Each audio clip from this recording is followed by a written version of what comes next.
Hey, welcome back. So recently I've spent a lot of time doing agentic coding with Claude Code.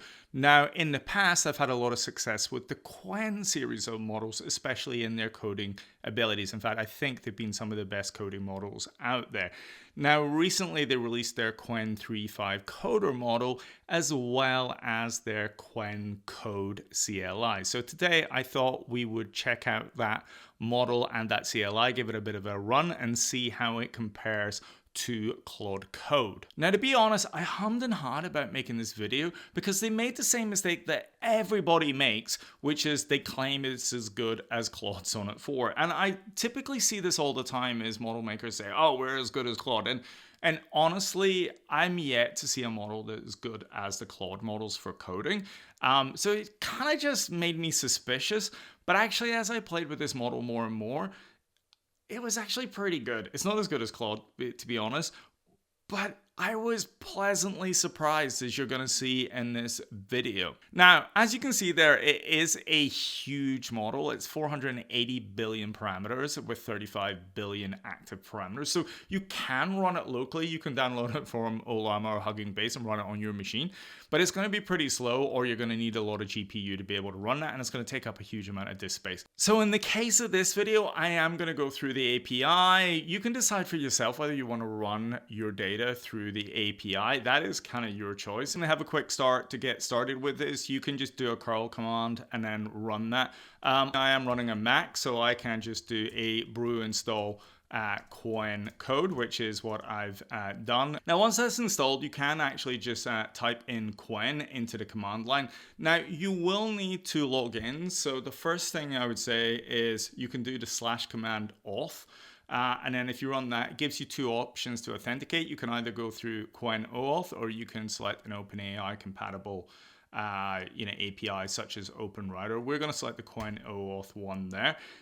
It will bring you up to the Qwen site. As you can see, I've already got that installed. So, you can log in with your Google account or whatever. But once you've done that, you are good to go. For anyone who's quite astute, you're probably thinking to yourself, this looks an awful lot like the Gemini CLI. And there's a good reason for that. It is the Gemini CLI. They basically took a fork of it and then they renamed it to Qwen and then sort of made it work with their API, etc. But effectively, you're working with an older version of the Gemini CLI. That means that pretty much all of the old Gemini CLI / commands work. So everything from, as you saw, auth there, or if you want to clear your screen, you can do /clear, or if you want to compact your conversation history and summarize it, you can use compress. All of that sort of exists there. Now, to compare this to something like Claude Code, it is missing a whole bunch of things. So you don't have things like agents, for example, which is fine. So the CLI is definitely not as rich as Claude Code. It does have access to tools. So if I type in /tools for a second, you can see the list of tools that are available. So you see the typical file system type tools, such as find files, read file, write file. And then you can save things in memory. And then web fetch for going out to the internet. And then shell for having access to bash. And again, since we're focused on the agentic capabilities, I thought it might be fun to sort of do a little bit of agentic browsing and see what its agentic capabilities are like in that sense. Now, this is a test that I did in another video where I actually get Claude Code to go off to the internet, read a file called llms.txt, which has got a whole bunch of information on some tools that I've got stored on a GitHub repo. And then what I wanted to do is use that, basically go find that tool, install that tool. Within that llms.txt is all the information you need to be able to install the tool. And then I want it to do a Wikipedia search for Alan Turing. So if I run this command for a second there, this will test how good the coder model actually is there. So as you can see, it's figured out that it needs to do a web fetch there. The bad news is, in this sense, is it's kind of ignored my instructions. I asked it to go and use tools there, and it kind of didn't do that. So let me just clear this out, and we can do this one more time. So we'll just run a command again, and then maybe if we get lucky, it's gonna want to do that. And again, again, it sort of failed to do this. So this is probably the first sort of failing that I would say is in this, is occasionally it will do it, but it's generally not following my instructions. As you can see, it's just going to say, now I want to go and get the Wikipedia search itself. Whereas if I go to Claude Code for a second, and then I put in the exact same command there, what you're going to see is Claude Code is going to say, no, I want to go to the GitHub repo. So rather than sort of thinking it knows better, it won't sort of do that. Now, what we can do, though, is let's be a little bit stronger. We'll say you must read the GitHub file, and let's see what happens. And there we go. So by sort of really stressing it that it's got to read the GitHub file, it has now said, okay, I'm going to go to llms.txt. But you sort of saw Claude handled this a lot better than Qwen did. But we'll say, okay, yes, let's do this. And the good news is now it's read the llms.txt, it's realized it does have the wiki search tool to available for it. So I'm going to say, yeah, you can go do that. And again, it's seen that the tool is not installed in this sense, and then it's given up, and then it sort of went back to doing the fetch. And then I'm just going to say, no, install the tool. And finally, it sort of realized that the instructions there are for installing the tool. So I'm going to say allow. And eventually, it's now executed the tool, and then it came back with my Wikipedia search. So again, it works. It does get there in that sense. It does have the agentic browsing capabilities. It's just that the model is letting it down a little bit there. It's sort of jumping to its own conclusions as opposed to following my instructions. Now, that's not a great sign for later on, because if it can't follow my instructions and I'm really going to force it, then it's probably not going to start generating code in the way that I want. Okay, so now what I think we will do is, rather than doing the usual sort of go create a brand new project, blah, blah, blah from scratch, I'm going to take an existing project, which is fairly complicated, and then I'm going to see how good it is at working with existing projects. So in this case, I'm going to go to one of my open source projects, which is ChuckLLM, and ChuckLLM is a basically, it's kind of a little bit like GlideLLM, but it's sort of a really sort of super simple API that allows you to interact with many different LLM providers. So if I open up Qwen, so I'm in the ChuckLLM folder. If I go into Qwen for a second, I am now going to just ask it to explain this project. So nice and simple. Hopefully it's going to start using the tools to go and read all the files in there. So it's picked up the README, for example, and hopefully it should get a good understanding of what this project is about. Alrighty, so it's came back here, and actually this was the point when I first did this that I started to get impressed with this model. It has actually followed the instructions quite well. It's looked through the README, it's went through the source, it's had a look at some of the key files. So it's looked at my init, for example. It's read the CLI, which is really good. Okay, so it's not looked at every line, but it's looked at the first 200 to give it a kind of view of what's doing. It's went through the API files again, and it's got a pretty good description of what ChuckLLM does. As you see, it's a unified production Python library. It's got multi-provider support, dynamic model discovery, real-time streaming, function call and session tracking, etc. So, and it's understood the architecture fairly well. Now, most of this information, to be honest, is in the README file anyway, but it has picked it up, and then it's got pretty good examples there. So you see there from ChuckLLM, Haskell Llama Granite 3.3. This, it's done an async there. It's done stream. This is actually how you use the model. So it's actually done a pretty good job of this, and I was actually surprised. So, if you're actually wanting to use a model to understand code bases for free that's on the public internet, it's not a bad choice there. Now, the next thing that I thought would be useful is what I'm going to get it to do is go and create a sample script in the examples folder that makes a 3-step conversation with an LLM. Now, I am not using good terms there. But basically what I want it to do is sort of go and have a conversation, and that is basically multi-turn. So that's to maintain the conversation. So let's see how it does in understanding this. Now, again, this is where the agentic coding capabilities come in quite well. It's read the examples folder, so it's understood that I want to do this from examples. It's read through 55, or it's listed 55 examples. It's picked the right place to go and look at the demos. So example 7 at conversation.py is actually a pretty good place to look. And in fact, if we open up the project in VS Code for a second whilst it's continuing on, if I go there, there's 07 conversation.py, and conversation.py is basically got this async with conversation pattern. And then you're basically having a chat and it's getting added to the conversation as you go along. So it's maintaining that conversation history. So if we come back in here for a second and have a look at how the model's doing there, it's went through that steps there. And then it said, now I want to create an example script. I'm going to say, yeah, okay, let's do this. Now, what is pretty cool from just looking what it's got here is it's picked up most of this. It's decided to use conversation sync. So it does support sync and async there. But actually, it's giving you a choice to be able to run async or sync there. So I think that's pretty cool. It wants to run it, so we're just going to say yes. Alrighty, so this is pretty good already. So and this is probably one of the biggest differences with agentic coding. You can see there that straight away it's going to try and test the script. It's failed with the Python command. It's tried Python 3. It's not got a module called chuckllm, so it's going to do a pip install. Now, I'd prefer it to use UV instead of pip. I might direct it in that way a little bit later on. It's now it's now got it compiling there. It's written the file there.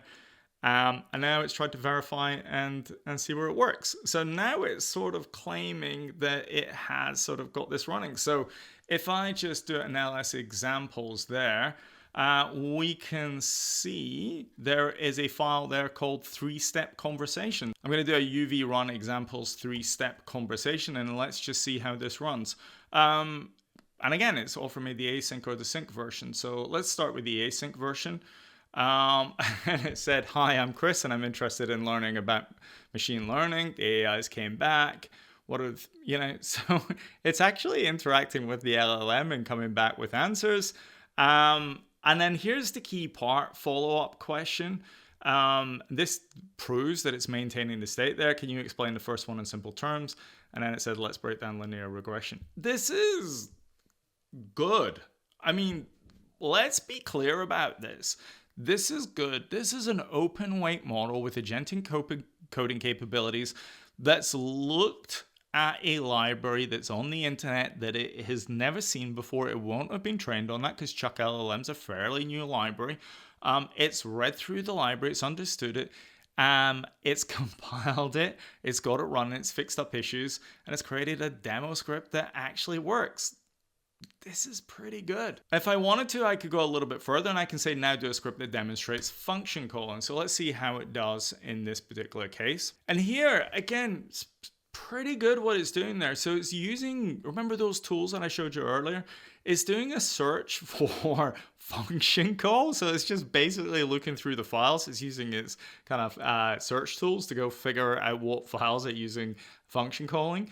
Again, and then it's called Grok demo there. Now we could argue about the various CLI tools of whether they should be using something that is sort of built up the code base and stored it in a kind of vector database or something like that, as opposed to doing search. But this is what Cloud Code does as well. And again, it's read the examples, and then it's using the Grok demo within there, and then it's found the Ask with tools, and then eventually it's going to have a go. Now the key thing.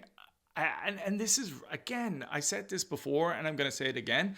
This is the big difference with agentic coding, is that it goes around that loop. So it's not like when you're using the kind of web browser and you're copying and paste there. It's got access to your whole code base. And then it's going to try and execute commands to get it working. It's going to try it. And once it's got it working, it's going to come back to you. Now, really, the only models that I've seen that are pretty good at this sort of thing is the OpenAI models, the Claude Code models, a little bit of the DeepSeek models, and the Grok models. So actually, to be watching this Qwen model, really understanding that code base, executing, sorting out the issues as it goes along is really quite impressive. All right, so it's came back and it's said it's done two. It's done a function calling demo and it's done simple calling function. So again, let's go into my examples folder, and I think it called it simple function calling. And let's see. So user, what's the weather in Tokyo? It's failed. Shame. What we can do though, let's just paste this in and then see if it can fix itself up there. So let's run that one more time and then see if it's actually made a difference here. So it's just executing.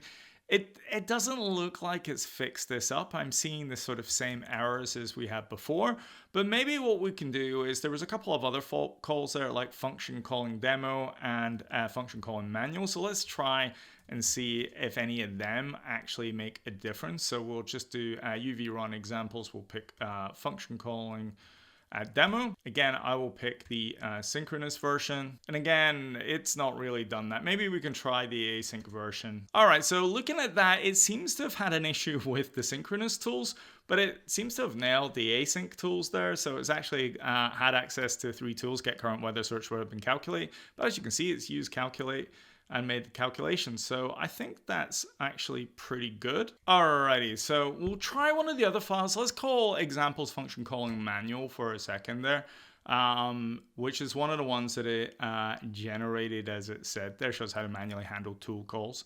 And yeah, that seems to be working. So tool calls requested by the LLM, get current weather Tokyo. Current weather is sunny with the temperature 22 degrees. And then it's done a calculation, calculate 15% of 2450. And then it's requested the calculate tool and it's came back with the answer there. And again, if I look at the function calling manual there, fairly complicated there. So you see it's defined the schema. It's got the function calling demo. It's used GPT-4o mini. But yeah, it is doing the client create completion there for tool calls. So it has been able to make a tool call, but to be honest, it has struggled a little bit with this example, whereas, and it's went to quite a manual one, whereas I know Claude Code would have just absolutely nailed that. But still pretty impressive for a fairly new model. Okay, so it's done a fairly decent job of working with existing projects. I am going to do the create a project from scratch test. I'm trying to avoid the usual go create a Tetris, create a snake game, blah, blah, blah, blah, because most of the time the model's just going to be regurgitating what's in its memory, because it's going to have seen those questions a billion times before. So again, this is about agentic coding. So I'm going to maybe ask it to go look up the tech AI YouTuber Chris Hay and create a website for his chrishayuk.io website. I haven't created a website for this, so maybe if it does a decent job, then maybe I'll use it. So, but again, same sort of thing. What I want it to do was go find out a little bit about me, and yeah, so it's figured out what my that's actually quite interesting. So it has went straight to the Chris Hay UK YouTube handle there. So it does have some sort of information about me in the model. So I'm just going to say yes. Go off and check out YouTube and see how it does there. Now, I don't know if it's going to be blocked by YouTube or if it's going to be able to get content, but let's see what it's going to do. Okay, so I don't know. That's sort of looking as if it struggled a little bit, but that it has sort of done now a search on Google search here. It's now creating the website. So it's creating a basic HTML structure, CSS, JSS, images, etc.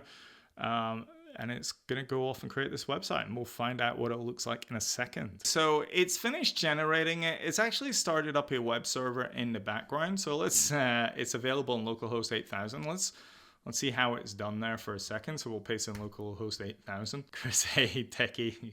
Okay, let's have a look. Videos. This is really generic. I don't think it's actually got my content there at all. This is super generic. I think it's sort of failed to access anything off of kind of YouTube there. I mean, it does point to the right channel, but again, I think it's failed on the agentic calls.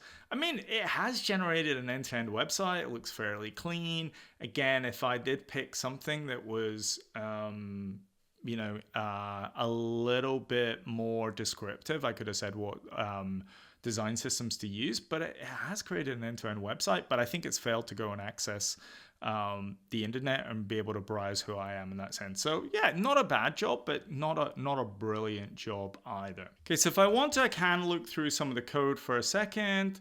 You can kind of see there, it's done a fairly decent job. I mean, it's just basically created an HTML structure there. It's created a sitemap. It's got a README, an index.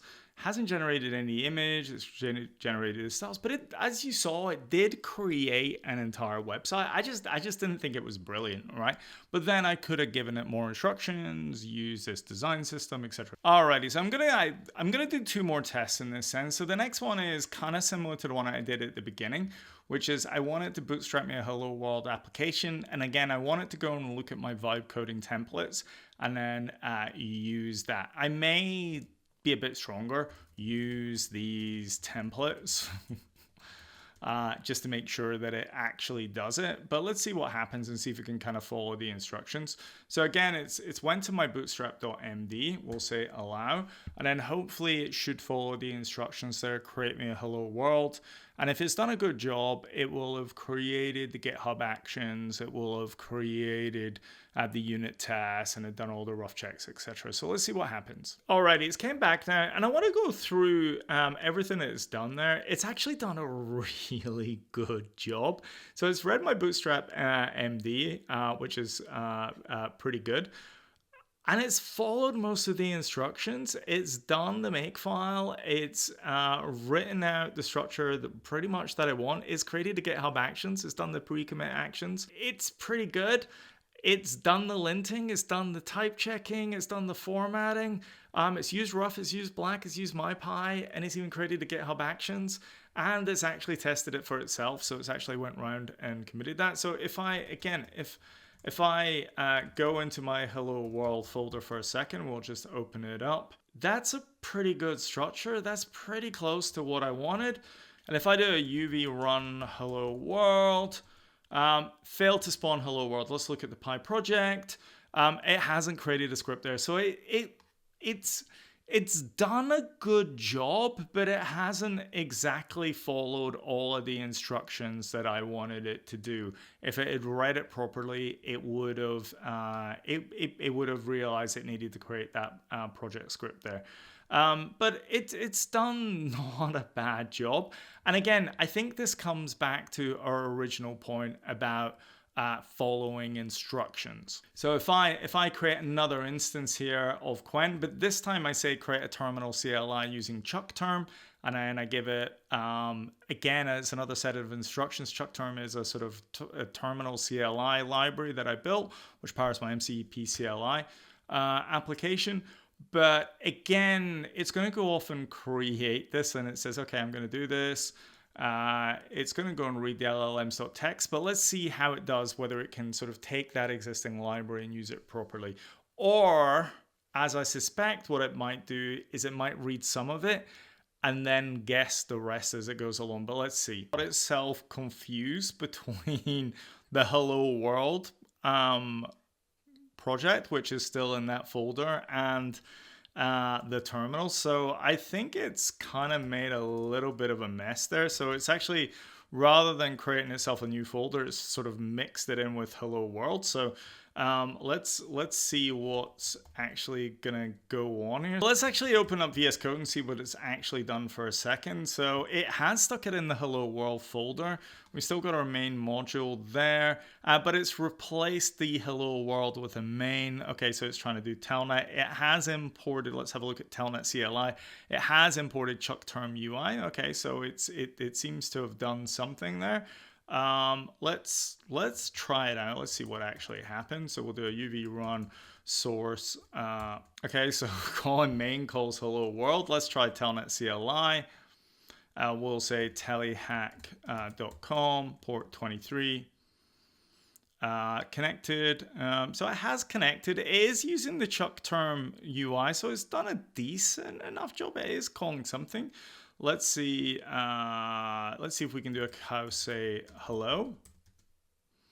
And no, and it's kind of failed there. So it's not done a great job. Let's show what happens if we try the same thing with with Claude. Again, to be fair, I am not going to change what goes on in here. So I'm going to say create a telnet CLI using chuck term, blah, blah, blah. I'm purposely not going to get rid of the hello world folder because that was there on the original.